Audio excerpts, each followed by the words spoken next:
ਵਾਹਿਗੁਰੂ ਜੀ ਕਾ ਖਾਲਸਾ ਵਾਹਿਗੁਰੂ ਜੀ ਕੀ ਫਤਿਹ। TV84 ਦੇ ਸਾਰੇ ਦਰਸ਼ਕ ਤੇ ਸਰੋਤੇ ਜਿਹੜੇ ਇਸ ਵਕਤ ਸਾਡੇ ਨਾਲ ਨਾਰਥ ਅਮਰੀਕਾ ਦੇ ਵਿੱਚੋਂ ਜੁੜੇ ਹੋਏ ਆ ਜਾਂ ਫਿਰ ਸੋਸ਼ਲ ਮੀਡੀਆ ਦੇ ਰਾਹੀਂ ਦੁਨੀਆ ਭਰ ਦੇ ਵਿੱਚ ਸਾਨੂੰ ਦੇਖ ਰਹੇ ਆ, ਮੈਂ ਅਮਰਵੀਰ ਸਿੰਘ ਅੱਜ ਇਸ ਗੁਫ਼ਤਗੂ ਪ੍ਰੋਗਰਾਮ ਦੇ ਵਿੱਚ ਆਪ ਸਭ ਦਾ ਤਹਿ ਦਿਲੋਂ ਸਵਾਗਤ ਕਰਦਾ। ਵਿਊਅਰਸ, ਅੱਜ ਜਿਹੜੀ ਇਹ ਅਸੀਂ ਵਿਚਾਰ ਚਰਚਾ ਕਰਨ ਜਾ ਰਹੇ ਹਾਂ, ਖਾਸ ਤੌਰ ਤੇ ਇਸ ਵਕਤ ਸਿੱਖ ਜਗਤ ਦੇ ਵਿੱਚ ਜਿਹੜਾ ਗੁਰੂ ਗ੍ਰੰਥ ਸਾਹਿਬ ਦੇ ਪਾਵਨ ਸਰੂਪਾਂ ਨੂੰ ਲੈ ਕੇ ਮਸਲਾ ਉੱਠਿਆ ਹੋਇਆ, ਇਸ ਬਾਬਤ ਅਸੀਂ ਵਿਚਾਰ ਚਰਚਾ ਕਰਾਂਗੇ ਤੇ ਹੋਰ ਜਿਹੜੇ ਇਸ਼ੂਜ਼ ਨੇ ਜਿਹਦੇ ਵਿੱਚ ਗਿਆਨੀ ਹਰਪ੍ਰੀਤ ਸਿੰਘ ਤੇ SGPC ਜਿਹੜੇ ਆ SGPC ਦੇ ਉੱਤੇ ਜਿਹੜੇ ਸਵਾਲ ਉੱਠ ਰਹੇ ਆ, ਇਸ ਬਾਬਤ ਅਸੀਂ ਗੱਲਬਾਤ ਕਰਾਂਗੇ। ਜਦੋਂ ਅਸੀਂ ਪਿਛਲੇ ਦਿਨਾਂ ਦੇ ਵਿੱਚ ਜਾਂ ਪਿਛਲੇ ਹਫ਼ਤਿਆਂ ਦਾ ਜੇ ਸਾਰਾ ਘਟਨਾਕ੍ਰਮ ਦੇਖਣਾ ਹੋਵੇ ਤੇ ਇਹ ਗੱਲ ਸਾਹਮਣੇ ਆਉਂਦੀ ਹੈ ਕਿ 267 ਜਿਹੜੇ ਗੁਰੂ ਗ੍ਰੰਥ ਸਾਹਿਬ ਦੇ ਸਰੂਪ ਨੇ ਉਹ ਮਿਸਿੰਗ ਹੋਣ ਦੀ ਗੱਲ ਸਾਹਮਣੇ ਆਉਂਦੀ ਹੈ। ਉਹਦੇ ਵਿੱਚ ਗਿਆਨੀ ਹਰਪ੍ਰੀਤ ਸਿੰਘ ਵੱਲੋਂ ਜਿਹੜੀ ਹੈ ਕਮੇਟੀ ਗਠਿਤ ਕਰਕੇ ਜਾਂਚ ਦਾ ਉਹ ਕੀਤਾ ਜਾਂਦਾ ਹੈ। ਜਾਂਚ ਬਾਅਦ ਦੇ ਵਿੱਚ ਇਹ ਗੱਲ ਕਹੀ ਜਾਂਦੀ ਹੈ ਕਿ 267 ਦੀ ਥਾਂ ਤੇ 328 ਸਰੂਪ ਸੀ, ਪਰ ਉਹ ਲੈਜਰ ਦੇ ਵਿੱਚ ਗਲਤੀ ਸੀ। ਉਹਨਾਂ ਦੀ ਜਿਹੜੀ ਕਿਵੇਂ ਸਾਂਭ ਸੰਭਾਲ ਸੀ ਜਾਂ ਕਿਵੇਂ ਉਹ ਰੈਕਡ ਜਿਹੜਾ ਮੇਨਟੇਨ ਕੀਤਾ ਗਿਆ ਉਹਦੇ ਵਿੱਚ ਗਲਤੀਆਂ ਸੀ। ਫਿਰ ਨਾਲ ਹੀ ਨਾਲ ਜਿਹੜਾ ਆਡਿਟ ਕੀਤਾ ਜਾਂਦਾ, ਜਿਹੜੀ ਫਰਮ ਆਡਿਟ ਕਰਦੀ ਹੈ, ਉਸ ਦੇ ਉੱਤੇ ਵੀ ਸਵਾਲੀਆ ਨਿਸ਼ਾਨ ਲੱਗਦੇ ਨੇ। ਸੋ ਆਲ ਇਨ ਆਲ SGPC ਦੀ ਜਿਹੜੀ ਇਸ ਸਾਰੇ ਮਾਮਲੇ ਦੇ ਵਿੱਚ ਕਾਰਗੁਜ਼ਾਰੀ ਹੈ ਜਾਂ ਜੋ ਪ੍ਰਬੰਧ ਐਡਮਿਨਿਸਟ੍ਰੇਸ਼ਨ ਉਸ ਸਥਾਨ ਦੇ ਉੱਤੇ ਚੱਲ ਰਿਹਾ, ਉਹਦੇ ਤੇ ਬੜੇ ਵੱਡੇ ਜਿਹੜੇ ਸਵਾਲ ਨੇ ਉਹ ਉੱਠੇ ਆ। ਸੋ ਬੀਤੀ ਕੱਲ ਜਿਹੜੀ ਮੀਟਿੰਗ ਕੀਤੀ ਗਈ ਹੈ SGPC ਵੱਲੋਂ ਤੇ ਆਪਣੇ ਜਿਹੜੇ ਉਹਨਾਂ ਦੇ ਅਧਿਕਾਰੀ ਨੇ, ਕੁਝ ਉਹਨਾਂ ਦੇ ਵਿੱਚ ਜਿਹੜੇ ਨੀਚੇ ਲੈਵਲ ਦੇ ਅਧਿਕਾਰੀ ਨੇ, ਉਹਨਾਂ ਦੇ ਖਿਲਾਫ ਕਾਰਵਾਈ ਵੀ ਕੀਤੀ ਗਈ ਹੈ। ਪਰ ਇਸ ਸਾਰੇ ਮਾਮਲੇ ਦੇ ਵਿੱਚ ਜਿਹੜੇ ਮੁੱਖ ਸਕੱਤਰ ਡਾਕਟਰ ਰੂਪ ਸਿੰਘ ਸੀ, ਉਹਨਾਂ ਵੱਲੋਂ ਅਸਤੀਫਾ ਦਿੱਤਾ ਗਿਆ ਤੇ ਉਹ ਪ੍ਰਵਾਨ ਕਰ ਲਿਆ ਗਿਆ। ਤੇ ਇੱਕ ਵੱਡਾ ਸਵਾਲ ਇਹ ਵੀ ਹੈ ਵੀ ਉਹਨਾਂ ਦੇ ਖਿਲਾਫ ਕੋਈ ਕਾਰਵਾਈ ਕਿਉਂ ਨਹੀਂ ਕੀਤੀ ਗਈ। ਸੋ ਇਹ ਜਿਹੜੇ ਸਾਰੇ ਸਵਾਲ ਨੇ ਇਸ ਵਕਤ ਜਿਹੜੇ SGPC ਦੇ ਦੁਆਲੇ ਘੁੰਮ ਰਹੇ ਆ, ਸੋ ਇਹਨਾਂ ਬਾਬਤ ਅਸੀਂ ਵਿਚਾਰ ਚਰਚਾ ਕਰਾਂਗੇ। ਨਾਲ ਕੁਝ ਹੋਰ ਜਿਹੜੇ ਇਸ਼ੂਜ਼ ਇਸ ਤੋਂ ਬਾਅਦ ਇਸ ਵਕਤ ਵਿਚਾਰ ਚਰਚਾ ਦੇ ਅਧੀਨ ਲੈ ਕੇ ਆਵਾਂਗੇ। ਗੱਲਬਾਤ ਦੇ ਲਈ ਸਾਡੇ ਨਾਲ ਇਸ ਵਕਤ IAS ਸਰਦਾਰ ਗੁਰਤੇਜ ਸਿੰਘ ਸਾਡੇ ਨਾਲ ਚੰਡੀਗੜ੍ਹ ਤੋਂ ਬਣੇ ਹੋਏ ਨੇ। ਸਕਾਲਰ ਨੇ, ਆਪ ਸਿੱਖ ਇਸ਼ੂਜ਼ ਦੇ ਉੱਤੇ ਪਕੜ ਰੱਖਦੇ ਆ ਤੇ ਜਿਹੜੇ ਮਸਲੇ ਇਹ ਸਾਰੇ ਉੱਠਦੇ ਆ, ਇਹਨਾਂ ਤੇ ਜਿਹੜਾ ਹੈ ਆਪਣਾ ਵੋਕਲ ਸਟੈਂਡ ਵੀ ਲੈਂਦੇ ਆ। ਭਾਈ ਸਾਹਿਬ, ਤੁਹਾਡਾ ਸਵਾਗਤ ਹੈ ਜੀ। ਵਾਹਿਗੁਰੂ ਜੀ ਕਾ ਖਾਲਸਾ ਵਾਹਿਗੁਰੂ ਜੀ ਕੀ ਫਤਿਹ ਜੀ। Thank you. ਗੁਰਤੇਜ ਸਿੰਘ ਜੀ, ਕਿਵੇਂ ਦੇਖਦੇ ਹੋ ਇਹ ਜਿਹੜਾ ਸਾਰਾ ਘਟਨਾਕ੍ਰਮ ਪਿਛਲੇ ਸਾਰੇ ਸਮੇਂ ਦੇ ਵਿੱਚ ਵਾਪਰਿਆ? ਮੈਂ ਥੋੜਾ ਜਿਹਾ ਡੀਟੇਲ ਦੇ ਵਿੱਚ ਵੀ ਤੁਹਾਡੇ ਕੋਲੋਂ ਜਾਣਨੀ ਚਾਹੂੰਗਾ ਵੀ ਇਹ ਘਟਨਾਕ੍ਰਮ ਹੋਇਆ ਕਿਵੇਂ ਹੈ ਤੇ ਇਹਦੇ ਵਿੱਚ ਜਿਵੇਂ ਪ੍ਰੋਬ ਆਰਡਰ ਕੀਤੀ ਗਈ ਤੇ ਪ੍ਰੋਬ ਤੋਂ ਬਾਅਦ ਫਿਰ ਜਿਹੜਾ ਸਾਰਾ ਘਟਨਾਕ੍ਰਮ ਚੱਲ ਰਿਹਾ, ਹੁਣ ਜਿਹੜੀ ਈਵਨ ਕਾਰਵਾਈ ਵੀ SGPC ਜਿਹੜੀ ਕਮੇਟੀ ਵੱਲੋਂ ਇਸ ਵਕਤ ਕੀਤੀ ਗਈ ਹੈ ਮੀਟਿੰਗ ਕਰਨ ਤੋਂ ਬਾਅਦ, ਕਿਵੇਂ ਦੇਖਦੇ ਹੋ ਇਸ ਸਾਰੇ ਪਾਰਟ ਨੂੰ? ਅਮਰਵੀਰ ਜੀ, ਇਹ ਜਿਹੜਾ ਮਸਲਾ ਹੈ ਗੁਰੂ ਗ੍ਰੰਥ ਸਾਹਿਬ ਦੀਆਂ ਬੀੜਾਂ ਛਾਪਣ ਦਾ, ਇਹ ਬਹੁਤ ਦੇਰ ਤੋਂ ਸਾਡੇ ਪੰਥ ਦੇ ਵਿੱਚ ਚੰਗੀ ਤਰ੍ਹਾਂ ਨਾਲ ਇਸ ਦਾ ਕੋਈ ਹੱਲ ਨਹੀਂ ਲੱਭਿਆ ਗਿਆ। ਗੁਰੂ ਗ੍ਰੰਥ ਸਾਹਿਬ ਦੀਆਂ ਬੀੜਾਂ ਪਹਿਲਾਂ ਪ੍ਰਾਈਵੇਟ ਲੋਕ ਛਾਪਦੇ ਸਨ। ਪਹਿਲਾਂ ਤਾਂ ਤੁਹਾਨੂੰ ਪਤਾ ਹੈ ਕਿ ਹੱਥ ਲਿਖਤ ਹੁੰਦੀਆਂ ਸਨ ਔਰ ਗੁਰੂ ਸਾਹਿਬ ਦੇ ਆਪਣੇ ਮਹਿਲਾਂ ਦੇ ਵਿੱਚ ਲਿਖਾਰੀ ਰੱਖੇ ਹੋਏ ਸਨ। ਉਹ ਇਹਨਾਂ ਨੂੰ ਬਣਾ ਕੇ, ਹੱਥ ਲਿਖਤ ਬਣਾ ਕੇ, ਜਿਲਦਮ ਦੇ ਬਣਾ ਕੇ ਤੇ ਸੰਗਤ ਨੂੰ ਦੇ ਦਿੰਦੇ ਸਨ। ਉਸ ਤੋਂ ਬਾਅਦ ਪੱਥਰ ਦਾ ਛਾਪਾ ਆਇਆ ਤੇ ਉਸ ਦੇ ਵਿੱਚ ਛਪਣ ਲੱਗ ਪਏ। ਉਸ ਤੋਂ ਬਾਅਦ ਇਹ ਜਿਹੜਾ ਰੈਗੂਲਰ ਪ੍ਰੈਸ ਹੈ ਇਹ ਆ ਗਿਆ ਜੀ। ਤੇ ਗੱਲ ਇਹ ਸੀ ਕਿ ਸਾਰਿਆਂ ਤੋਂ ਪਹਿਲਾਂ ਸਾਨੂੰ ਚਾਹੀਦਾ ਇਹ ਸੀਗਾ ਕਿ ਅਸੀਂ ਗੁਰੂ ਗ੍ਰੰਥ ਸਾਹਿਬ ਦੀ ਬੀੜ ਨੂੰ ਸਟੈਂਡਰਡਾਈਜ਼ ਕਰਦੇ, ਇੱਕ ਪ੍ਰਮਾਣਿਕ ਬੀੜ ਲੋਕਾਂ ਨੂੰ ਦਿੰਦੇ ਕਿ ਜੀ ਆਹ ਹੈਗੀ ਜਿਹੜੀ ਛਾਪਣੀ ਹੈ। ਸੋ ਆਪਣੀ ਮਰਜ਼ੀ ਦੇ ਨਾਲ ਲੋਕ ਛਾਪਦੇ ਰਹੇ। ਬਾਅਦ ਦੇ ਵਿੱਚ ਪ੍ਰੋਟੈਸਟ ਹੋਇਆ, ਸ਼੍ਰੋਮਣੀ ਕਮੇਟੀ ਨੇ ਆਪਣੇ ਹੱਥ 'ਚ ਲੈ ਲਿਆ।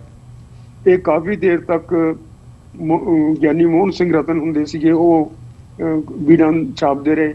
ਪ੍ਰਾਈਵੇਟ ਤੌਰ ਦੇ ਉੱਤੇ ਜਵਾਹਰ ਸਿੰਘ ਵਾਲੇ ਤੇ ਹੋਰ ਇੱਥੇ ਲਾਹੌਰ ਦੇ ਵਿੱਚ ਵੀ ਇੱਕ ਹੁੰਦਾ ਸੀ ਮੁਨਸ਼ੀ ਗੁਲਾਬ ਸਿੰਘ, ਉਹ ਛਾਪਦੇ ਰਹੇ। ਇਸ ਤਰ੍ਹਾਂ ਛਪਦੀਆਂ ਰਹੀਆਂ, ਲੇਕਿਨ ਇਸ ਦੇ ਬਾਰੇ ਆਪਾਂ ਬਹੁਤ ਜ਼ਿਆਦਾ ਅਣਗਹਿਲੀ ਕੀਤੀ ਹੈ। ਹੁਣ ਪਿਛਲੇ ਸਮਿਆਂ ਤੋਂ ਇਹ ਸ਼੍ਰੋਮਣੀ ਕਮੇਟੀ ਕੋਈ 15-20 ਸਾਲਾਂ ਤੋਂ ਜਾਂ ਇਸ ਤੋਂ ਵੀ ਵੱਧ ਇੱਕ ਪਾਰਟੀ ਦੇ ਹੇਠ ਚੱਲ ਰਹੀ ਹੈ ਜੀ। ਔਰ ਕਮ ਸੇ ਕਮ 1995 ਤੋਂ ਉਹ ਪਾਰਟੀ ਆਪਣੇ ਆਪ ਨੂੰ ਪੰਜਾਬੀ ਪਾਰਟੀ ਬਣਾ ਚੁੱਕੀ ਹੈ। ਅਕਾਲੀ ਦਲ ਦਾ ਉਹ ਮੁਕੌਟਾ ਲਾ ਚੁੱਕੀ ਹੈ। ਤਾਂ ਹੁਣ ਉਹਨਾਂ ਦੇ ਕੋਈ ਜ਼ਿੰਮੇਵਾਰੀ ਨਹੀਂ ਕਿ ਉਹ ਗੁਰੂ ਗ੍ਰੰਥ ਸਾਹਿਬ ਦਾ ਪੂਰਾ ਸਤਿਕਾਰ ਕਰਨ ਤੇ ਉਸ ਤਰ੍ਹਾਂ ਨਾਲ ਉਹਨਾਂ ਨੂੰ ਛਪਾਈ ਵਗੈਰਾ ਹੋਵੇ। ਸਾਡਾ ਪ੍ਰੈਸ ਬਣਿਆ ਹੋਇਆ ਰਾਮਸਰ ਦੇ ਵਿੱਚ, ਉਸ ਦਾ ਕੰਮ ਸਿਰਫ ਇਹੀ ਹੈ, ਔਰ ਉਹਨਾਂ ਨੂੰ ਬੜੇ ਇhtiyat ਵਰਤਣਾ ਚਾਹੀਦਾ ਹੈ। ਲੇਕਿਨ ਕਿਉਂਕਿ ਉੱਤੇ ਸੁਪਰਵਿਜ਼ਨ ਕੋਈ ਨਹੀਂ, ਹੁਣ ਤੁਸੀਂ ਦੇਖਿਆ ਉਹਦੇ 'ਚ ਇਹ ਜਿਹੜੀ ਸਿੰਘ ਪੰਜ ਸਿੰਘ ਕਹਿੰਦੇ ਨੇ ਜਿਹੜੇ ਆਪਣੇ ਆਪ ਨੂੰ, ਇਹਨਾਂ ਦੇ ਜਿਹੜਾ ਪਿੱਛੇ ਹੁਕਮਨਾਮਾ ਆਇਆ ਸੀ ਜਾਂ ਪ੍ਰੈਸ ਨੋਟ ਆਇਆ ਸੀ, ਉਸ ਦੇ ਵਿੱਚ ਉਹ ਕਹਿੰਦੇ ਨੇ ਕਿ 4-5 ਸਾਲਾਂ ਤੋਂ ਆਡਿਟ ਨਹੀਂ ਹੋਇਆ। ਹੁਣ ਆਡਿਟ ਕਰਨ ਵਾਲੇ ਨੂੰ ਤਾਂ ਬੜੀਆਂ ਮੋਟੀਆਂ ਤਨਖਾਹਾਂ ਦਿੱਤੀਆਂ ਜਾ ਰਹੀਆਂ ਨੇ, ਔਰ ਅਫਵਾਹ ਇਹ ਹੈ ਕਿ ਉਹ ਆਡਿਟ ਹੋਰ ਪ੍ਰਾਈਵੇਟ ਫਰਮਾਂ ਦਾ ਕਰਦਾ ਹੈ ਜਿਹੜੀਆਂ ਕਿ ਉਹਨਾਂ ਦੇ ਮਾਲਕਾਂ ਦੀਆਂ ਹਨ, ਤੇ ਇਸ ਦੇ ਤਨਖਾਹ ਉਸ ਨੂੰ ਇੱਥੋਂ ਦਿੱਤੀ ਜਾਂਦੀ ਹੈ। ਸੋ ਇਹ ਸੱਚ ਹੀ ਜਾਪਦਾ ਹੈ, ਕਿਉਂਕਿ ਪਿਛਲੇ 4-5 ਸਾਲ ਤੱਕ ਇਹੋ ਜਿਹੀ ਅਹਿਮ ਚੀਜ਼ ਦਾ ਜੋ ਉਹਨਾਂ ਦੇ ਸ਼੍ਰੋਮਣੀ ਕਮੇਟੀ ਨੇ ਆਪਣੇ ਹੱਥ ਦੇ ਵਿੱਚ ਲਈ ਹੋਈ ਹੈ, ਉਸ ਦਾ ਆਡਿਟ ਹੀ ਨਾ ਕਰਨਾ ਤਾਂ ਬੜੀ ਵੱਡੀ ਅਣਗਹਿਲੀ ਹੈ। ਇਸ ਤੋਂ ਬਾਅਦ ਕੀ ਹੁੰਦਾ ਹੈ ਕਿ ਤੁਸੀਂ ਛੋਟੇ ਮੁਲਾਜ਼ਮਾਂ ਦੇ ਉੱਤੇ ਛੱਡ ਦਿੰਦੇ ਹੋ ਇੱਕ ਬਹੁਤ ਅਹਿਮ ਮਸਲੇ ਨੂੰ, ਔਰ ਉਹ ਵਿਚਾਰੇ ਇੱਕ ਥੋੜੀ ਤਨਖਾਹ ਵਾਲੇ ਲੋਕ ਆਣਗੇ, ਉਹਨਾਂ ਨੂੰ ਟੈਂਪਟੇਸ਼ਨ ਹੁੰਦੀ ਹੈ। ਹੁਣ ਇਹ ਜਿਹੜੀਆਂ 327 ਬੀੜਾਂ ਕਹਿੰਦੇ ਸੀ ਕਿ 328 267 ਬੀੜਾਂ ਕਹਿੰਦੇ ਸੀ ਮਿਸਿੰਗ ਆਣਗੀਆਂ, ਹੁਣ ਕਹਿੰਦੇ ਨੇ 328 ਮਿਸਿੰਗ ਆਣਗੀਆਂ। ਇਹ ਮਿਸਿੰਗ ਦਾ ਕੀ ਮਤਲਬ ਹੈਗਾ? ਇਹ ਬੀੜਾਂ ਕਿਤੇ ਨਾ ਕਿਤੇ ਦਿੱਤੀਆਂ ਗਈਆਂ ਨੇ ਔਰ ਉਹਨਾਂ ਨੂੰ ਅਕਾਊਂਟ ਦੇ ਵਿੱਚ ਨਹੀਂ ਲਿਆਂਦਾ ਗਿਆ। ਲੇਕਿਨ ਜਦੋਂ 4-5 ਸਾਲ ਦਾ ਪਿਛਲਾ ਆਡਿਟ ਹੋਏਗਾ ਤੇ ਪਤਾ ਨਹੀਂ ਇਹ ਕਿੰਨੇ ਕੁ ਸੈਂਕੜਿਆਂ ਦੇ ਵਿੱਚ ਨਿਕਲਣਗੀਆਂ ਬੀੜਾਂ ਜਿਹੜੀਆਂ ਇਸ ਵੇਲੇ ਮਿਸਿੰਗ ਆਣਗੀਆਂ। 328 ਤਾਂ ਹੁਣ ਇਹਨਾਂ ਨੇ ਇੱਕ ਮਾਮੂਲੀ ਪ੍ਰੋਬ ਦੇ ਵਿੱਚ ਹੀ ਕਰ ਲਈਆਂ। ਹੁਣ ਦੇਖੋ ਇਸ ਦੇ ਵਿੱਚ ਵੀ ਇਹ ਚਾਹੁੰਦੇ ਸੀਗੇ ਕਿ ਜੋ ਇਹਨਾਂ ਦੀ ਮਨਮਰਜ਼ੀ ਦੀ ਰਿਪੋਰਟ ਹੈ ਉਹ ਦਿੱਤੀ ਜਾਵੇ ਇਸ ਕਮੇਟੀ ਵੱਲੋਂ, ਪੜਤਾਲ ਕਮੇਟੀ ਵੱਲੋਂ। ਤਾਂ ਜਿਹੜੀ ਜੱਜ ਸੀ ਨੀਨਾ ਸਿੰਘ, ਜਾਪਦਾ ਇਹ ਹੈ ਕਿ ਉਸਨੇ ਇਸ ਤਰ੍ਹਾਂ ਦੀ ਰਿਪੋਰਟ ਦੇਣ ਤੋਂ ਨਾ ਕਰਤੀ ਤੇ ਉਸ ਨੂੰ ਉਹ ਅਸਤੀਫਾ ਦੇ ਕੇ ਆਪਣੇ ਘਰ ਚਲੀ ਗਈ। ਉਹਨੇ ਇਸ ਤਰ੍ਹਾਂ ਦਾ ਪ੍ਰੋਬ ਕਰਨਾ ਮਨਜ਼ੂਰ ਕੀਤਾ। ਸੋ ਇਹ ਜਿਹੜੀ ਰਿਪੋਰਟ ਆਈ ਹੈ, ਇਹ ਵੀ ਇਹਨਾਂ ਦੇ ਅਨੁਸਾਰ ਜੋ ਇਹ ਚਾਹੁੰਦੇ ਨੇ ਉਸ ਤਰ੍ਹਾਂ ਦੀ ਰਿਪੋਰਟ ਆਈ ਹੈ। ਹੁਣ ਜਦੋਂ ਇਹ ਮਸਲਾ ਸਾਰਾ ਨਜਿੱਠਿਆ ਜਾਏਗਾ ਤੇ ਪਤਾ ਨਹੀਂ ਕਿੰਨਾ ਵੱਡਾ ਮਸਲਾ ਹੋਏਗਾ, ਔਰ ਬੜਾ ਹੀ ਨਮੋਸ਼ੀ ਦਾ ਕਾਰਨ ਹੈ ਕਿ ਗੁਰੂ ਗ੍ਰੰਥ ਸਾਹਿਬ ਦੀ ਬੀੜ, ਜਿਸ ਦੇ ਬਾਰੇ ਆਪਾਂ ਇੰਨਾ ਸਤਿਕਾਰ ਔਰ ਸਾਰਾ ਕਿੰਨੇ ਆਪਾਂ ਇਸ ਦਾ ਸਾਰਾ ਬਣਾਉਂਦੇ ਹਾਂ, ਤੇ ਲੇਕਿਨ ਅਸੀਂ ਲੋਕ ਜਿਹੜਾ ਅਹਿਮ ਮਸਲਾ ਹੈ ਉਸ ਨੂੰ ਛਾਪਣ ਦਾ, ਉਸ ਦੇ ਬਾਰੇ ਕੋਈ ਵੀ ਕਿਸੇ ਕਿਸਮ ਦਾ ਇhtiyat ਵਰਤਣ ਦੀ ਕੋਸ਼ਿਸ਼ ਨਹੀਂ ਕਰਦੇ। ਔਰ ਇਸ ਦੇ ਵਿੱਚ ਜੇ ਕੋਈ ਘਪਲਾ ਹੁੰਦਾ ਹੈ ਤਾਂ ਬੜੀ ਨਮੋਸ਼ੀ ਦਾ ਕਾਰਨ ਹੈ। ਸੋ ਆਪਾਂ ਨੂੰ ਤਾਂ ਅਜੇ ਤੱਕ ਇਹ ਸਾਰੀ ਰਿਪੋਰਟ ਉਡੀਕਣੀ ਚਾਹੀਦੀ ਹੈ ਕਿ ਕਦੋਂ ਆਉਂਦੀ ਹੈ, ਤੇ ਉਹ ਰਿਪੋਰਟ ਤੋਂ ਬਾਅਦ ਫਿਰ ਇਹ ਸਾਰੇ ਨਜਿੱਠਣੇ ਚਾਹੀਦੇ ਨੇ। ਹੁਣ ਇਹਦੇ ਨਾਲ ਹੀ ਇੱਕ ਹੋਰ ਮਸਲਾ ਜੁੜਿਆ ਹੋਇਆ ਹੈ ਕਿ ਬੀੜਾਂ ਛਾਪਣ ਦਾ ਮਸਲਾ। ਹੁਣ ਇਹ ਜਿਹੜੀਆਂ ਬੀੜਾਂ ਆਣਗੀਆਂ, ਜੇ ਸ਼੍ਰੋਮਣੀ ਕਮੇਟੀ ਨੇ ਆਪਣੇ ਜ਼ਿੰਮੇ ਲਿਆ ਹੈ ਤਾਂ ਉਸਨੂੰ ਜ਼ਿੰਮੇਵਾਰੀ ਨਾਲ ਨਿਭਾਉਣਾ ਚਾਹੀਦਾ ਹੈ। ਉਹ ਨਿਭਾ ਨਹੀਂ ਸਕੀ, ਲੋਕਾਂ ਨੂੰ ਕਹਿੰਦੇ ਆ ਤੁਹਾਨੂੰ ਮਨਾ ਹੈ, ਤੁਸੀਂ ਨਹੀਂ ਛਾਪ ਸਕਦੇ। ਤਾਂ ਫਿਰ ਇਹਦਾ ਹੱਲ ਕੀ ਹੈ? ਜਿਹੜੇ ਇਹਨਾਂ ਨੇ ਸਤਿਕਾਰ ਦੇ ਮਾਣ ਕੀਮਤਾਂ ਆਦਿ ਸਥਾਪਿਤ ਕੀਤੀਆਂ ਨੇ, ਉਹ ਬਿਲਕੁਲ ਗਲਤ ਹਨਗੀਆਂ। ਗੁਰੂ ਗ੍ਰੰਥ ਸਾਹਿਬ ਜਾਂਦੇ ਰਹੇ ਨੇ ਬਾਹਰਲੇ ਮੁਲਕਾਂ ਦੇ ਵਿੱਚ, ਅਫਰੀਕਾ ਦੇ ਵਿੱਚ ਸਦੀਆਂ ਤੋਂ, ਚਾਈਨਾ ਦੇ ਵਿੱਚ ਵੀ ਪਹਿਲਾਂ ਆਪਣੇ ਸਿੱਖ ਗਏ ਸੀ, ਹਾਂਗਕਾਂਗ, ਸਿੰਗਾਪੁਰ। ਔਰ ਜਿੰਨੀ ਦੇਰ ਤੱਕ ਗੁਰੂ ਗ੍ਰੰਥ ਸਾਹਿਬ ਦਾ ਪ੍ਰਕਾਸ਼ ਨਹੀਂ ਹੁੰਦਾ ਤੇ ਉਸ ਦੇ ਨਾਲ ਪੰਜ ਸਿੰਘ ਇਨ ਅਟੈਂਡੈਂਸ ਨਹੀਂ ਹੁੰਦੇ, ਉਹਦੇ ਹਜ਼ੂਰੀ ਦੇ ਵਿੱਚ ਨਹੀਂ ਖੜੇ ਹੁੰਦੇ, ਉਨੀ ਦੇਰ ਤੱਕ ਪੁਰਾਣੇ ਲੋਕ, ਆਪਣੇ ਪੁਰਾਣੇ ਸਿੰਘ ਗੁਰੂ ਗ੍ਰੰਥ ਸਾਹਿਬ ਨੂੰ ਮੱਥਾ ਨਹੀਂ ਸੀ ਟੇਕਦੇ, ਕਿਉਂਕਿ ਉਨੀ ਦੇਰ ਤੱਕ ਉਹ ਗੁਰੂ ਦਾ ਰੂਪ ਨਹੀਂ ਧਾਰਦਾ। ਉਹ ਇੱਕ ਜੋ ਉਹਨਾਂ ਦੀ ਕਿਤਾਬੀ ਹੈ ਜੋ ਸਰੂਪ ਹੈ ਉਸ ਨੂੰ ਪ੍ਰਵਾਨ ਕੀਤਾ ਜਾਂਦਾ ਹੈ। ਗੁਰੂ ਦਾ ਰੂਪ ਉਦੋਂ ਧਾਰਦੇ ਨੇ ਗੁਰੂ ਗ੍ਰੰਥ ਸਾਹਿਬ ਜਦੋਂ ਕਿ ਵਾਕ ਲਿਆ ਜਾਂਦਾ, ਜਦੋਂ ਕਿ ਉਹ ਲੋਕਾਂ ਦੇ ਨਾਲ ਲੋਕਾਂ ਨੂੰ ਉਪਦੇਸ਼ ਕਰ ਰਹੇ ਨੇ, ਜਦੋਂ ਪਾਠ ਹੋ ਰਿਹਾ ਉਸ ਵੇਲੇ ਗੁਰੂ ਦਾ ਰੂਪ ਧਾਰਦੇ ਨੇ। ਤੇ ਇਹਨਾਂ ਨੂੰ ਜਿਹੜਾ ਇਹ ਸੀਟਾਂ ਦੇ ਉੱਤੇ ਰੱਖ ਕੇ ਹਵਾਈ ਜਹਾਜ਼ਾਂ ਦੇ ਵਿੱਚ ਲੈ ਕੇ ਜਾਣਾ ਬੜਾ ਹੀ ਹਾਸੋਹੀਣਾ ਕਰਤੱਵ ਹੈ। ਇਹਨਾਂ ਨੂੰ ਇਹ ਸਥਾਪਿਤ ਨਹੀਂ ਕਰ ਸਕੇ ਕਿ ਸਤਿਕਾਰ ਕੀ ਹੈ, ਕਿਸ ਤਰ੍ਹਾਂ ਹੋਣਾ ਚਾਹੀਦਾ। ਦੂਸਰੇ ਪਾਸੇ ਸਤਿਕਾਰ ਕਮੇਟੀਆਂ ਨੇ ਉਹ ਲੱਗੀਆਂ ਹੋਈਆਂ। ਹੁਣ ਦੇਖੋ ਤੁਸੀਂ ਬਈ ਭਾਈ ਲਾਲੋ ਦੇ ਘਰ ਗੁਰੂ ਨਾਨਕ ਸਾਹਿਬ ਗਏ ਨੇ ਤਾਂ ਹੂੰ ਉਹਦੇ ਕੋਲੇ ਤਾਂ ਕੋਧਰੇ ਦੀ ਰੋਟੀ ਸੀ ਵਿਚਾਰੇ ਕੋਲੇ, ਤੇ ਇੱਕ ਬਾਣ ਦੀ ਮੰਜੀ ਸੀ ਜਿਹੜੀ ਉਸਨੇ ਗੁਰੂ ਸਾਹਿਬ ਨੂੰ ਆਫਰ ਕੀਤੀ। ਬਿਲਕੁਲ। ਤੇ ਤੇ ਤੁਸੀਂ ਕਹੋ ਵੀ ਇਹ ਫਲਾਨੇ ਦੇ ਵਿੱਚ ਜੀ ਉਹਨਾਂ ਨੇ ਪਲੰਘ ਨਹੀਂ ਵਿਛਾਇਆ, ਉਸਨੇ ਏਸੀ ਨਹੀਂ ਲਾਇਆ ਗੁਰੂ ਗ੍ਰੰਥ ਸਾਹਿਬ ਵਾਸਤੇ। ਇਹ ਸਿੱਖ ਦਾ ਤੇ ਗੁਰੂ ਦਾ ਅਟੁੱਟ ਰਿਸ਼ਤਾ ਹੈ। ਇਸ ਦੇ ਵਿੱਚ ਵਿਚਾਲੇ ਜਿਹੜੇ ਆਉਣ ਦੀ ਕੋਸ਼ਿਸ਼ ਕਰਦੇ ਨੇ ਔਰ ਉਹ ਸਤਿਕਾਰ ਇੰਪੋਜ਼ ਕਰਨ ਦੀ ਕੋਸ਼ਿਸ਼ ਕਰਦੇ ਨੇ, ਉਹ ਗੁਰੂ ਨੂੰ ਸਿੱਖਾਂ ਤੋਂ ਦੂਰ ਲਿਜਾ ਰਹੇ ਨੇ। ਔਰ ਇਹ ਮੇਰੇ ਖਿਆਲ ਦੇ ਵਿੱਚ ਕੋਈ ਗਿਣੀ ਮਿਥੀ ਸਾਜ਼ਿਸ਼ ਹੈ, ਕਿਉਂਕਿ ਇੰਨੇ ਉਹ ਸਿਆਣੇ ਜਾਂ ਪੜ੍ਹੇ ਲਿਖੇ ਤਾਂ ਲੱਗਦੇ ਨਹੀਂ ਕਿ ਇਹ ਸਤਿਕਾਰ ਨੂੰ ਬਹਾਲ ਕਰ ਸਕਣ ਜਾਂ ਸਤਿਕਾਰ ਨੂੰ ਸਮਝ ਵੀ ਸਕਣ। ਉਹ ਬੁੱਲਾ ਕਹਿੰਦਾ ਮੈਂ ਹੁਣ ਜਾਣਿਆ ਇਸ਼ਕ ਸ਼ਰਾ ਕੀ ਨਾਤਾ। ਇਹ ਗੁਰੂ ਦੇ ਨਾਲ ਸਿੱਖਾਂ ਦਾ ਇਸ਼ਕ ਹੈ।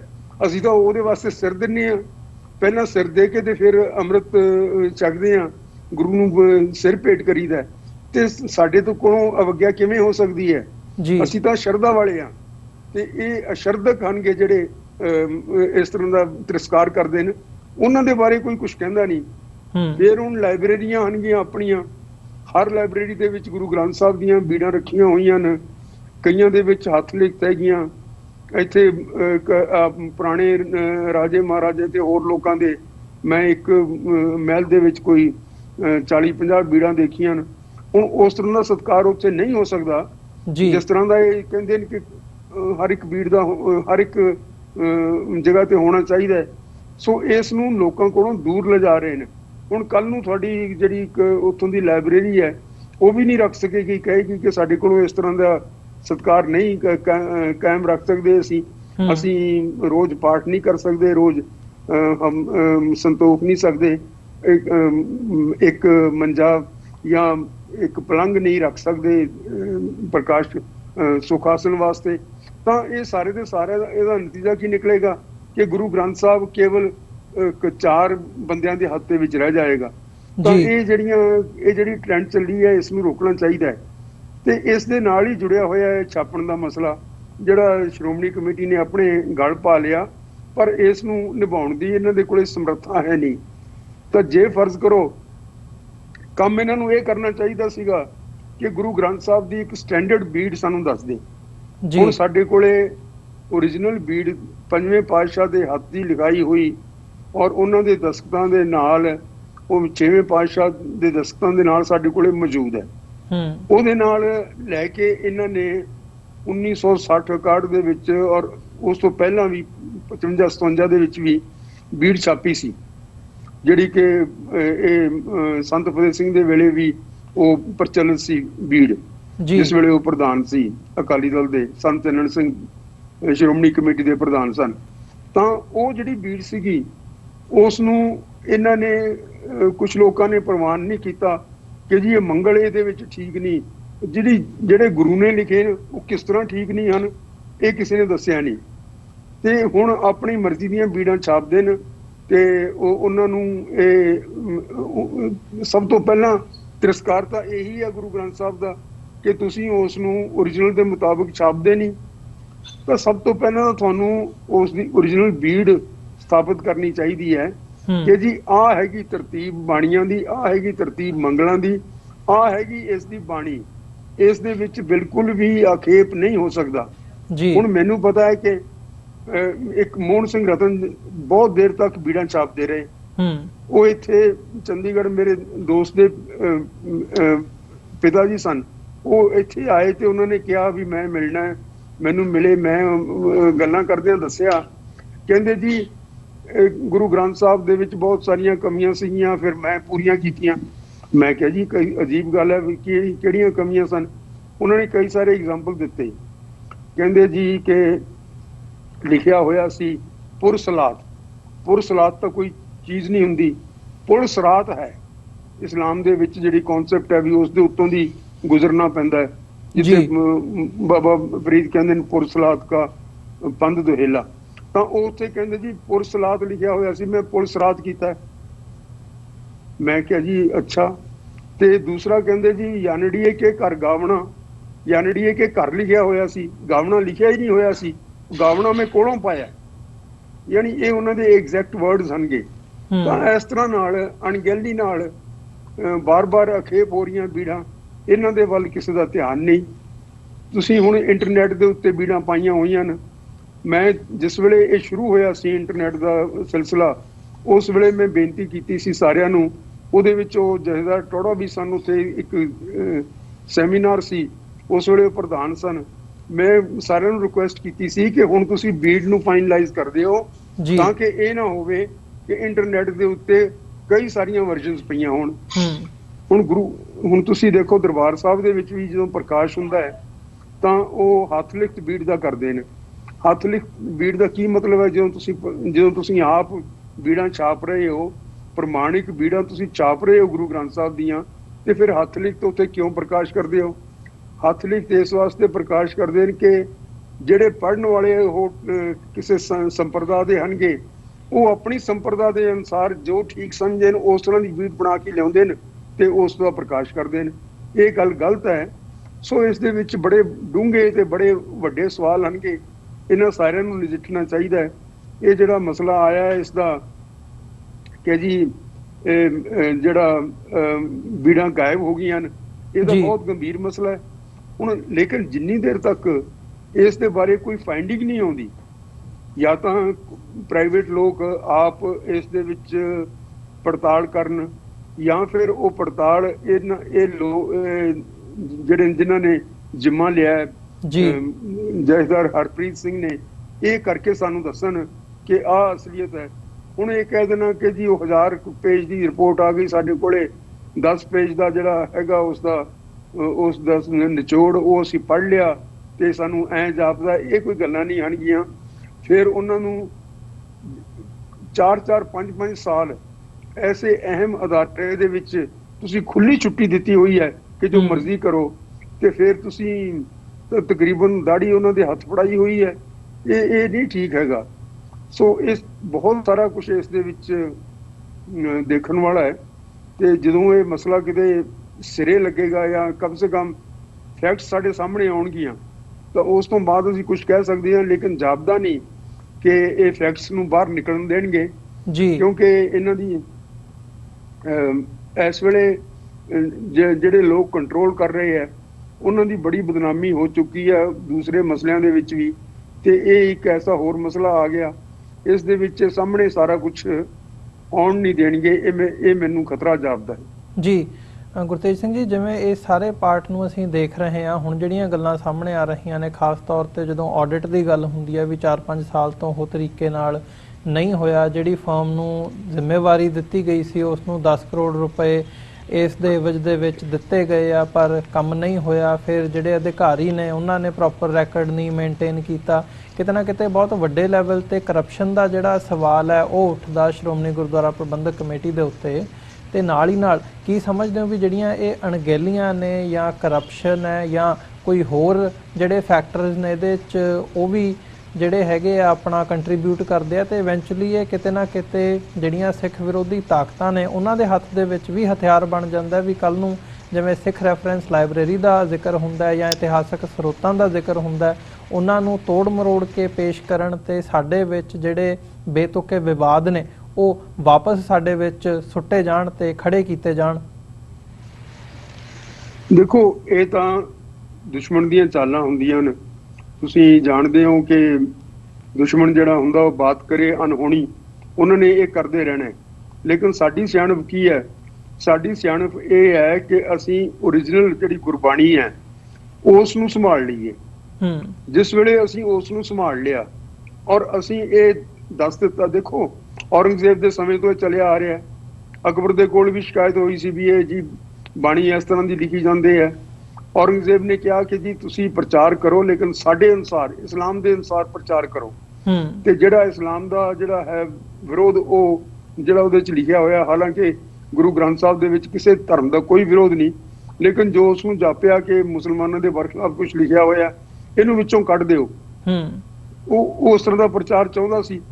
ਹੁਣ ਜਿਹੜੇ ਆ ਗਏ ਨੇ ਇਹ ਜਿਨ੍ਹਾਂ ਦਾ ਰਾਜ ਹੁਣ ਹੈਗਾ, ਉਹ ਕਹਿੰਦੇ ਨੇ ਕਿ ਜੀ ਦੇਖੋ ਇਹ ਤਾਂ ਸਾਰੇ ਸਿੱਖ ਤਾਂ ਹਿੰਦੂਆਂ ਦੇ ਵਿੱਚੋਂ ਬਣੇ ਹੋਏ ਹੈ, ਤੇ ਜਿਹੜੀ ਹਿੰਦੂ ਮਿਥਿਹਾਸ ਹੈ ਉਹ ਬੜਾ ਰੈਲੇਵੈਂਟ ਹੈ, ਉਸ ਦੇ ਅਨੁਸਾਰ ਇਹਨਾਂ ਨੂੰ ਪ੍ਰਚਾਰ ਕਰਨਾ ਚਾਹੀਦਾ ਹੈ।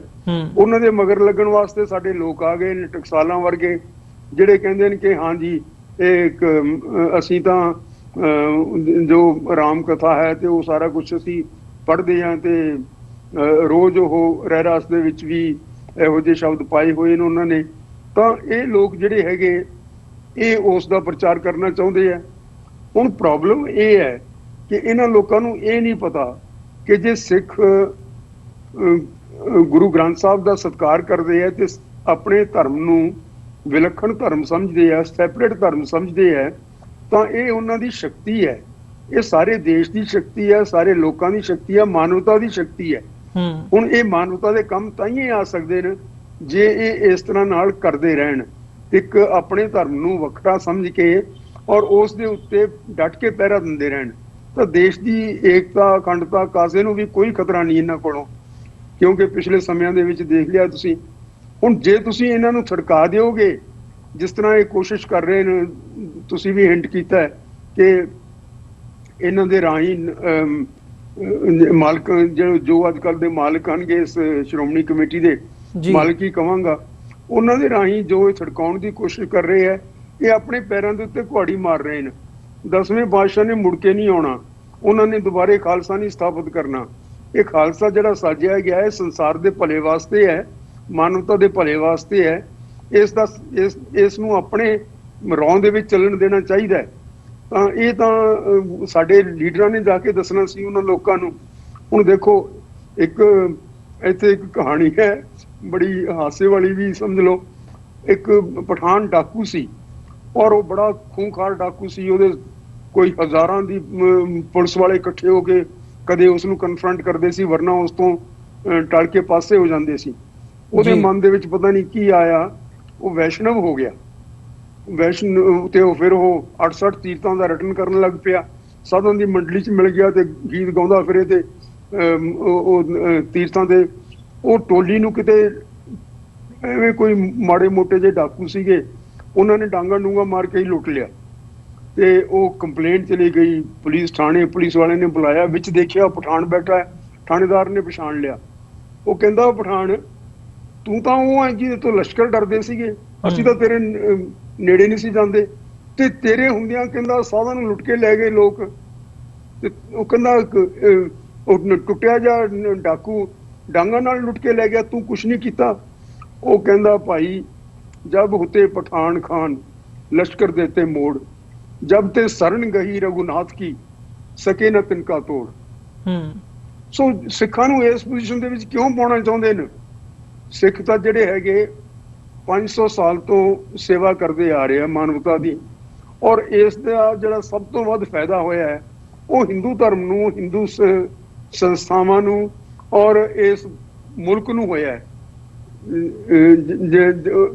ਜਿਹਦੇ ਵਿੱਚ ਅਸੀਂ ਇਸ ਵੇਲੇ ਵੀ ਰਹਿ ਰਹੇ ਹਾਂ। ਜਿੱਥੇ ਜਿੱਥੇ ਵੀ ਅਸੀਂ ਰਹਿੰਦੇ ਹਾਂ, ਅਸੀਂ ਉਸ ਮੁਲਕ ਦੇ ਵਫਾਦਾਰ ਹਾਂ।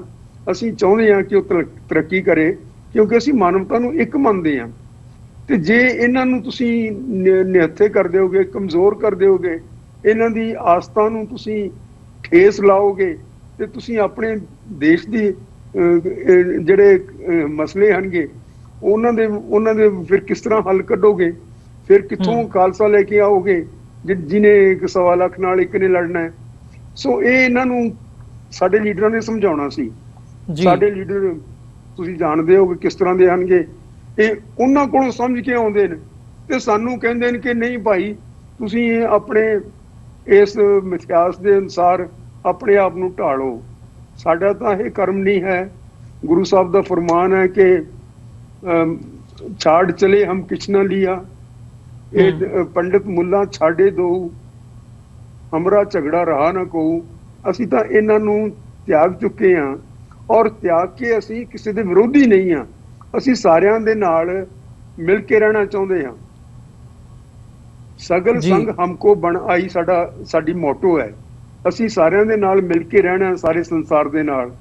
ਤੁਸੀਂ ਹੁਣ ਉੱਥੇ ਅਮਰੀਕਾ ਦੇ ਵਿੱਚ ਬੈਠੇ ਹੋ, ਤੁਸੀਂ ਦੇਖਦੇ ਹੋ ਕਿ 50 ਮੁਲਕ 60 ਮੁਲਕਾਂ ਦੇ ਵਿੱਚ ਲੋਕ ਸਿੱਖ ਲੋਕ ਹਨਗੇ ਇਸ ਵੇਲੇ, ਤੇ ਕਿਸੇ ਦੇ ਨਾਲ ਕੋਈ ਕੌਨਫਲਿਕਟ ਨਹੀਂ।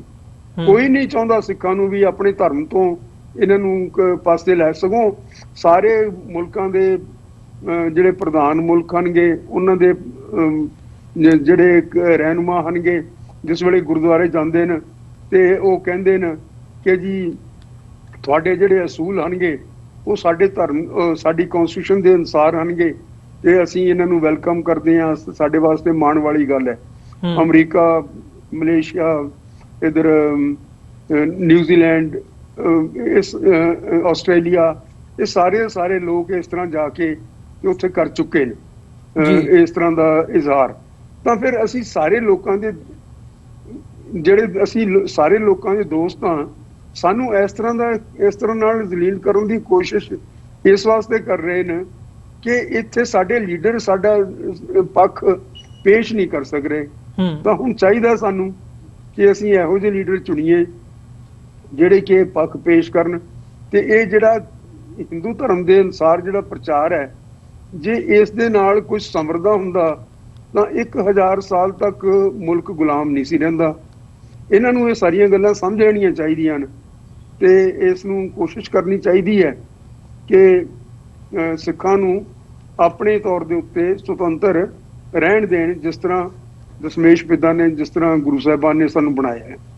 ਜੀ ਬਿਲਕੁਲ, ਇਹ ਬੜੀ ਧਿਆਨ ਦੇਣ ਵਾਲੀ ਗੱਲ ਹੈ। ਤੇ ਜਿਹੜਾ ਮੇਨ ਪੁਆਇੰਟ ਤੁਸੀਂ ਰੇਜ਼ ਕੀਤਾ ਕਿ ਜਿਹੜੀ ਛਪਾਈ ਹੈ SGPC ਵੱਲੋਂ ਜਿਹਦਾ ਜ਼ਿੰਮਾ ਲਿਆ ਗਿਆ ਗੁਰੂ ਗ੍ਰੰਥ ਸਾਹਿਬ ਦੇ ਸਰੂਪਾਂ ਦੀ ਛਪਾਈ ਦਾ, ਤੇ ਉਹ ਸਾਰਾ ਜਿਹੜਾ ਪਾਰਟ ਹੈ ਉਹ ਤਰੀਕੇ ਦੇ ਨਾਲ ਐਗਜ਼ੀਕਿਊਟ ਹੋਣਾ ਚਾਹੀਦਾ। ਤੇ ਜਿਹੜੀ ਇਹ ਕਰਪਸ਼ਨ ਦੇ ਥੱਲੇ ਜਾਂ ਅਦਰਵਾਈਜ਼ ਚੌਧਰ ਦੇ ਥੱਲੇ ਘਟਨਾਵਾਂ ਵਾਪਰ ਰਹੀਆਂ ਨੇ, ਇਹਦਾ ਬਹੁਤ ਵੱਡਾ ਜਿਹੜਾ ਇੰਪੈਕਟ ਹੈ ਉਹ ਪੈ ਰਿਹਾ ਤੇ ਆਉਣ ਵਾਲੇ ਸਮੇਂ ਦੇ ਵਿੱਚ ਬਹੁਤ ਵੱਡੇ ਮਸਲੇ ਜਿਹੜੇ ਨੇ ਉਹ ਖੜੇ ਹੋ ਸਕਦੇ ਨੇ ਇਹਨਾਂ ਤੇ। ਇਸ ਵਕਤ ਤੇ ਇਹੀ ਜਾਪਦਾ ਵੀ ਗਿਆਨੀ ਹਰਪ੍ਰੀਤ ਸਿੰਘ ਇਸ ਮਾਮਲੇ ਨੂੰ, ਜਿੱਥੇ ਰਿਪੋਰਟ ਜਾਂਚ ਦੀ ਗੱਲ ਹੋ ਰਹੀ ਹੈ, ਵੀ ਕੀ ਸਾਹਮਣੇ ਆਉਂਦਾ ਇਹ ਆਉਣ ਵਾਲੇ ਸਮੇਂ ਦੇ ਵਿੱਚ ਪਤਾ ਲੱਗੇਗਾ। ਸੋ ਗੁਰਤੇਜ ਸਿੰਘ ਜੀ, ਤੁਹਾਡਾ ਬਹੁਤ ਧੰਨਵਾਦ, ਤੁਸੀਂ ਸਮਾਂ ਕੱਢਿਆ। ਸਮਾਂ ਇਜਾਜ਼ਤ ਨਹੀਂ ਦਿੰਦਾ ਵੀ ਗੱਲਬਾਤ ਨੂੰ ਹੋਰ ਅੱਗੇ ਤੋਰੀਏ, ਪਰ ਆਉਣ ਵਾਲੇ ਸਮੇਂ ਦੇ ਵਿੱਚ ਵੀ ਇਸ ਗੱਲਬਾਤ ਨੂੰ ਜਾਂ ਇਹਨਾਂ ਇਸ਼ੂਜ਼ ਦੇ ਉੱਤੇ ਤੁਹਾਡੇ ਨਾਲ ਵਿਚਾਰਾਂ ਦੀ ਸਾਂਝ ਪਾਉਂਦੇ ਰਹਾਂਗੇ। ਅੱਜ ਦੇ ਸ਼ੋਅ ਦੇ ਵਿੱਚ ਇੱਥੇ ਹੀ ਇਜਾਜ਼ਤ ਚਾਹਾਂਗੇ ਜੀ। ਬਹੁਤ ਧੰਨਵਾਦ। ਵਾਹਿਗੁਰੂ ਜੀ ਕਾ ਖਾਲਸਾ, ਵਾਹਿਗੁਰੂ ਜੀ ਕੀ ਫਤਿਹ। ਵਿਊਅਰਸ, ਉਮੀਦ ਕਰਦੇ ਹਾਂ ਜਿਹੜੀ ਅੱਜ ਦੀ ਸਾਡੀ ਇਹ ਵਿਚਾਰ ਚਰਚਾ ਸੀ ਤੁਹਾਨੂੰ ਜ਼ਰੂਰ ਪਸੰਦ ਆਈ ਹੋਵੇਗੀ। ਸੋ ਅੱਜ ਦੇ ਸ਼ੋਅ ਦੇ ਵਿੱਚ ਇੱਥੇ ਅਸੀਂ ਤੁਹਾਡੇ ਕੋਲੋਂ ਇਜਾਜ਼ਤ ਚਾਹਾਂਗੇ। ਜਾਂਦੇ ਮੈਂ ਬੇਨਤੀ ਵੀ ਕਰਨੀ ਚਾਹਾਂਗਾ, ਇਸ ਪਲੇਟਫਾਰਮ ਨੂੰ TV84 ਨੂੰ ਅੱਗੇ ਵਧਾਉਣ ਦੇ ਲਈ ਤੁਹਾਡੀ ਸਹਾਇਤਾ ਦੀ ਸਾਨੂੰ ਲੋੜ ਹੈ। TV84 ਨੂੰ ਡੋਨੇਟ ਕਰਨ ਦੇ ਲਈ ਤੁਸੀਂ ਸਾਡੀ ਵੈਬਸਾਈਟ www.tv84.tv ਤੇ ਜਾ ਕੇ ਸਾਨੂੰ ਡੋਨੇਟ ਕਰ ਸਕਦੇ ਹੋ ਤੇ ਮੰਥਲੀ ਡੋਨੇਸ਼ਨਸ ਦੇ ਲਈ ਪਲੈਜ ਕਰ ਸਕਦੇ ਹੋ। ਚੈੱਕ ਰਾਹੀਂ ਡੋਨੇਸ਼ਨਸ ਭੇਜਣ ਦੇ ਲਈ TV84 ਦੇ ਨਾਂ ਦਾ ਚੈੱਕ ਬਣਾ ਕੇ ਤੁਸੀਂ ਸਾਨੂੰ ਸਾਡੇ ਐਡਰੈਸ ਤੇ ਮੇਲ ਕਰ ਸਕਦੇ ਹੋ। 3601 37th ਐਵਨਿਊ, ਲੌਂਗ ਆਈਲੈਂਡ ਸਿਟੀ, ਨਿਊਯਾਰਕ 11101। ਵੈਬਸਾਈਟ ਇੱਕ ਵਾਰ ਫਿਰ ਦੱਸਦੇ ਹਾਂ, www.tv84.tv। ਇਸੇ ਦੇ ਨਾਲ ਵਿਊਅਰਸ, ਅੱਜ ਦੇ ਇਸ ਪ੍ਰੋਗਰਾਮ ਦੇ ਵਿੱਚ ਇੱਥੇ ਹੀ ਇਜਾਜ਼ਤ ਚਾਹਾਂਗੇ। ਦੁਬਾਰਾ ਫਿਰ ਕੱਲ ਨੂੰ ਤੁਹਾਡੇ ਨਾਲ ਮੁਲਾਕਾਤ ਹੋਵੇਗੀ। ਇਜਾਜ਼ਤ ਦਿਓ ਜੀ। ਵਾਹਿਗੁਰੂ ਜੀ ਕਾ ਖਾਲਸਾ, ਵਾਹਿਗੁਰੂ ਜੀ ਕੀ ਫਤਿਹ ਜੀ।